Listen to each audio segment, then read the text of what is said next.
Saya ini kalau boleh saya cerita sedikit ya Bu ya. Nah, ini bercerita tentang pertolongan Allah saja saya. Hanya sharing, nggak terlalu penting. Boleh dianggap penting, boleh enggak. Ibu kan tahu saya punya dua kakak cerebral palsy yang sangat membutuhkan orang tua ibu saya. Ibu saya itu tidak pernah meninggalkan kakak saya seumur hidupnya kecuali 2 kali. Pertama ketika haji, yang kedua ketika umroh. Kalau ibu saya pergi sebentar saja ke warung gitu ya, maka hanya 10 menit itu ibarat kata bisa 15 kali dia bertanya, ibu endi, ibu mana, ibu mana. Tepat ketika tengah malam ibu meninggal dunia, maka saya ketika sedih, bapak juga sedih. Yang paling saya pikirkan pertama kali itu kedua kakak saya, Mas Yusar dan kemudian Mbak Risma. Saya pikir apa? Ya Allah, ibu meninggal besok pasti akan nanya ibunya. Karena tidak pernah lama ibu. Ditinggal lama itu tidak pernah. 10 menit dia pergi itu bisa puluhan kali bertanya.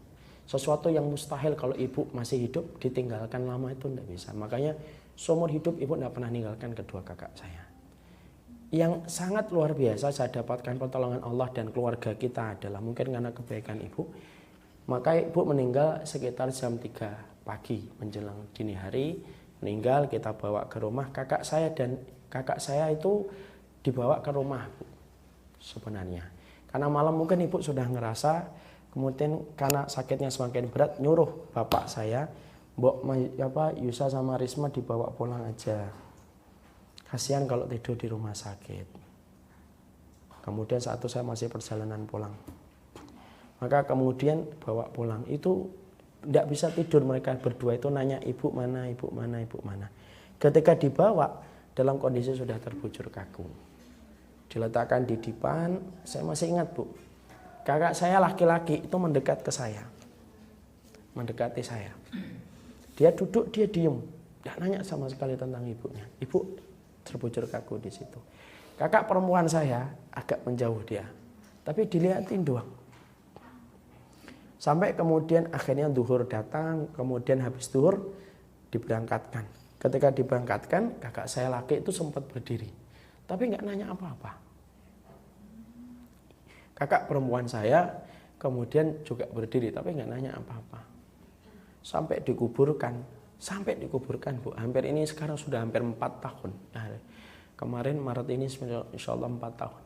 Itu setelah dikuburkan, semenjak malam pertama saya pulang dari kuburan itu saya masih bingung gitu. Nanti kakak saya pasti nanya, pulang itu ibu, kakak saya itu laki diem aja, kakak saya perempuan diem aja, padahal sudah tidak ada ibu. Tidak ada ibu. Sampai sekarang 4 tahun berlalu nggak pernah nanya. Saya tuh artinya apa ya? Kalau ibu nanti kadang-kadang mikir berat gitu, kalau ditinggal nanti ninggalin anak itu gimana? Saya cuma pengen cerita dari faedah kisah ini itu cuma simpel dan ringkes.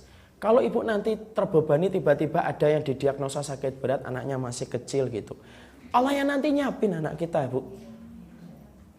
Kadang-kadang kan saya nggak ngerti ya ibu apa ada yang sakit atau enggak. Kadang-kadang kan saya yang jenguk gitu ya, ibu-ibu yang sakit, kayak kemarin ada ibu yang meninggal dunia. Ketika saya jenguk itu nangis, yang difikirkan itu selalu anak saya gimana ya Ustadz ya gitu. Dan akhirnya ibu itu meninggal dunia. Saya cerita kisah tadi supaya kita itu paham gitu. Allah itu mempersiapkan ibu. Ibu bayangkan 4 tahun sampai hari ini. Kedua kakak saya itu tidak pernah nanya ibu. Kayak Allah itu ngomong kepada hati mereka, sudah ya ibu sudah meninggal gitu.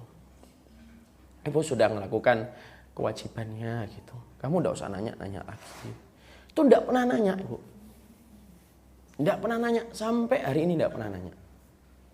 Makanya itu sampai saya itu bingung gitu. Kadang-kadang itu sampai saya tanya kedua kakak saya itu gitu, apa? Ibu mana gitu.